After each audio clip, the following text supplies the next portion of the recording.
Hi, Deacon Ron here. Welcome to Elijah's Fire. I want to continue my talks on prayer, looking at St. John of the Cross, remembering that St. John of the Cross is a doctor of the church.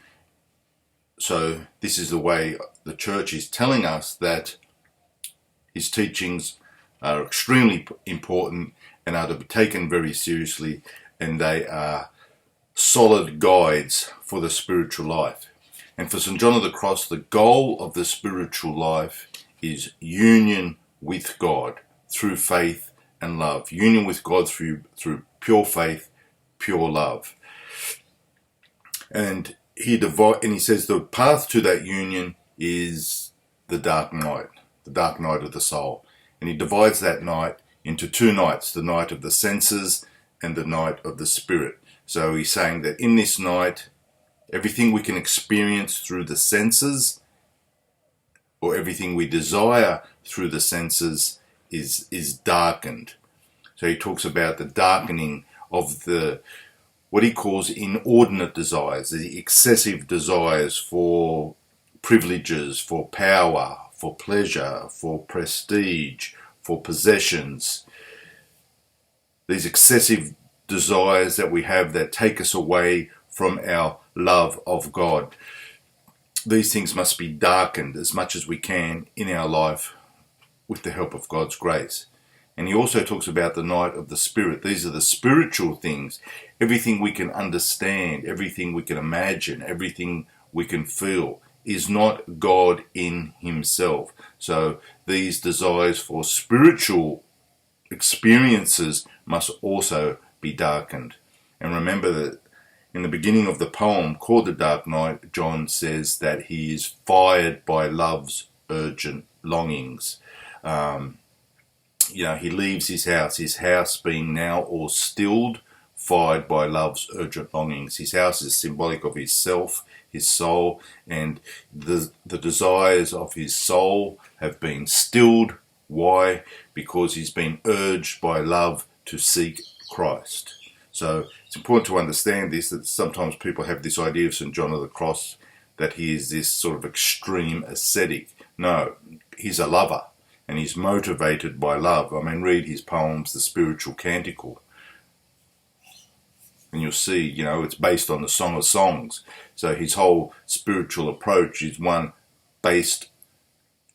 motivated by, fueled by love, his love for Christ. And this is what urges him on. So the dark night is the journey through the wilderness towards the promised land, which is union with God. And it's that journey through the wilderness that purifies us of all our false gods, of all our other lovers.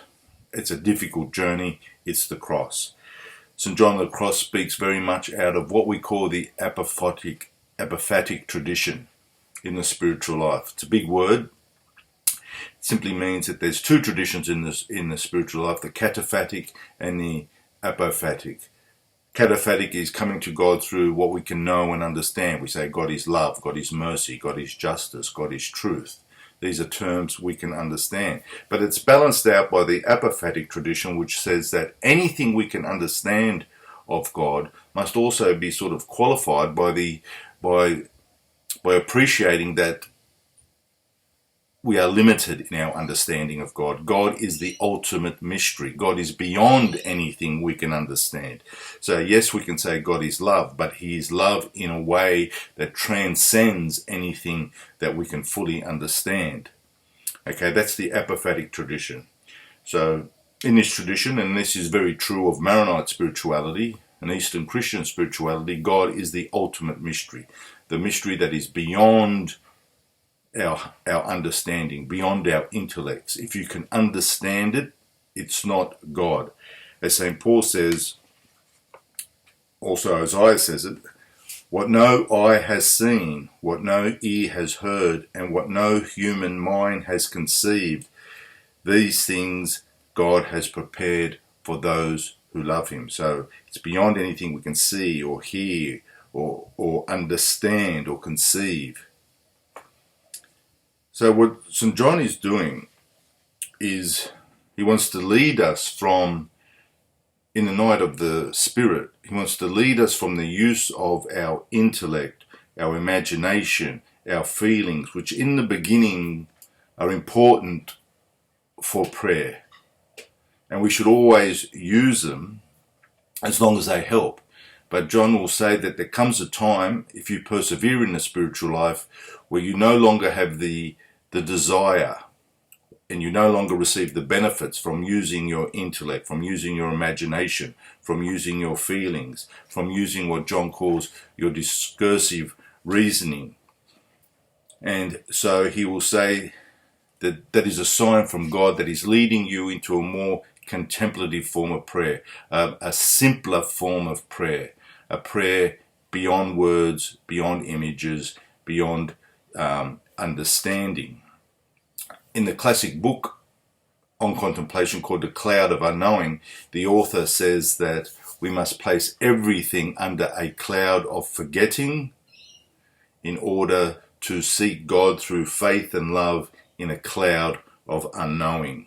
So John is leading us to a more simpler, contemplative form of prayer where you may just take one word. This is where the Jesus prayer is very helpful, and you just rest in an obscure sense of God's presence.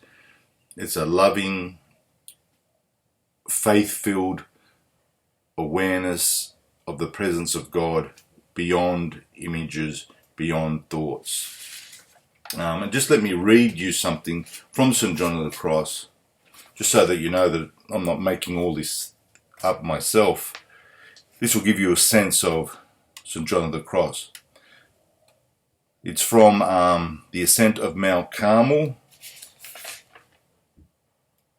chapter 4, I think paragraph 2. But people must empty themselves of awe insofar as they can, so that however many supernatural communications they receive, these are communications from God, they will continually live as though denuded, emptied, as though denuded of them and in darkness.